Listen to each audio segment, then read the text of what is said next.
എപ്പോഴും സംശയത്തോടെ പെരുമാറുന്ന സ്വഭാവക്കാരനാണ് ചെന്താമര. ചെന്താമരയുടെ ഈ സംശയമാണ് 5 കൊല്ലം മുമ്പ് സുധാകരൻ്റെ ഭാര്യ സജിതയുടെ കൊലപാതകത്തിലേക്ക് കാര്യങ്ങൾ എത്തിച്ചത്. നാട്ടുകാരുമായി തീരെ അടുപ്പമില്ലാത്ത സ്വഭാവമാണ് ഇയാളുടേത്. ചെന്താമരയുടെ നീക്കങ്ങളെല്ലാം ദുരൂഹത നിറഞ്ഞതാണ്. മാനസികമായ എന്തെങ്കിലും പ്രശ്നമുള്ള ആളായിരുന്നു പണ്ട് ഇയാളെന്ന് അറിയില്ല. എന്തായാലും ഇയാളുടെ നീക്കങ്ങളിൽ ദുരൂഹതയുണ്ട്. ഈ കൊലയാളി പ്രത്യേകിച്ച് ഒരു സൈക്കോയാണ്. ഒരു പ്രത്യേകമുള്ള ഒരു മൈൻഡാണ് മൂപ്പർക്ക്. അതായത് മൂപ്പൻ്റെ കൂടെ ആളുടെ ഭാര്യ, മക്കൾ, ഫാമിലീസ് ഒന്നുമില്ല, എല്ലാവരും ഇട്ടെറിഞ്ഞു പോയി. അയൽക്കാരെ എപ്പോഴും സംശയത്തോടെയാണ് ചെന്താമര നോക്കുന്നത്. പലരോടും പക. തന്റെ ജീവിതത്തിലെ പ്രശ്നങ്ങൾക്ക് കാരണം മറ്റുള്ളവരെന്ന് ചെന്താമര എപ്പോഴും കരുതി. ചെന്താമരയുടെ ഈ സംശയമാണ് 5 വർഷം മുമ്പ് സുധാകരന്റെ ഭാര്യ സജിതയുടെ കൊലപാതകത്തിന് പിന്നിൽ.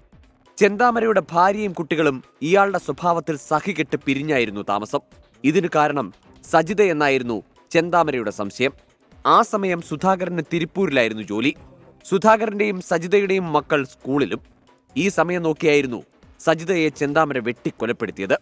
കൊലപാതക ശേഷം ചെന്താമര മലമുകളിലെ കാട്ടിലൊളിച്ചു. തന്ത്രപരമായാണ് അന്ന് പോലീസ് ചെന്താമരയെ പിടികൂടിയത്.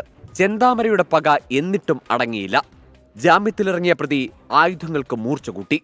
അവസരം കാത്തിരുന്ന് സുധാകരനെയും ലക്ഷ്മിയെയും കൊലപ്പെടുത്തി. തന്റെ കുടുംബം ശിഥിലമാകാൻ കാരണമെന്ന് ചെന്താമരൻ കരുതിയിരുന്ന മറ്റ് 2 പേരെ കൂടി കൊല്ലാൻ പദ്ധതിയിട്ടിരുന്നു പ്രതി. അതുകൊണ്ട് തന്നെ ഉറങ്ങാതെ പ്രതിയെ പിടികൂടാൻ വേണ്ടി കാത്തിരിക്കുകയാണ് ഈ നാട്. രാജീവ് സുദേവനൊപ്പം നെന്മാറയിൽ നിന്ന് നിഖിൽ പ്രമേഷ്, 24. രാജേന്ദ്രൻ രാമൻ പറയുന്ന നല്ല ചുണക്കട്ടന്മാരായ ആളുകളെ പോലീസിലെടുക്കണം. 20-25 വയസ്സ് പ്രായമുള്ളവർ പണി ഏൽപ്പിച്ചു കൊടുക്കണം എന്നാണ് പറയുന്നത്. പ്രായത്തിൻ്റെ ഒന്നും പ്രശ്നമല്ല, ഒന്നും സംഭവിക്കില്ല എന്ന വിശ്വാസം.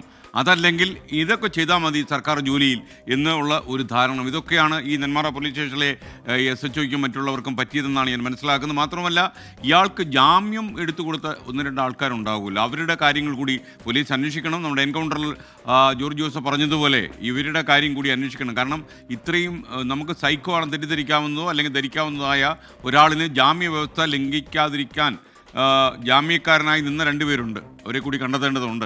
എന്തായാലും ഇയാളെ എത്രയും വേഗം കണ്ടെത്തട്ടെ. കാരണം ഇയാളുടെ ഹിറ്റ് ലിസ്റ്റിൽ ഇനിയും ആളുകളുണ്ട് എന്നതുകൊണ്ട് നെന്മാറയിൽ ഇനി കൊലപാതകങ്ങൾ അരങ്ങേറരുത് എന്ന് നമുക്ക് എല്ലാവർക്കും നിർബന്ധമുള്ളതുകൊണ്ട് അവരെ പിടിക്കാൻ പോലീസിന് കഴിയട്ടെ. പക്ഷേ ഈ പോലീസ് കാണിച്ച കാര്യക്ഷമതയും ശുഷ്കാന്തിയും ജാഗ്രതയും കുറച്ച് നേരത്തെ നിങ്ങൾ കാണിച്ചിരുന്നെങ്കിൽ ആ വാവിട്ട് നിലവിളിച്ച ആ അഖിലയ്ക്ക് അച്ഛനെ നഷ്ടപ്പെടില്ലായിരുന്നു, മുത്തശ്ശിയെ നഷ്ടപ്പെടില്ലായിരുന്നു.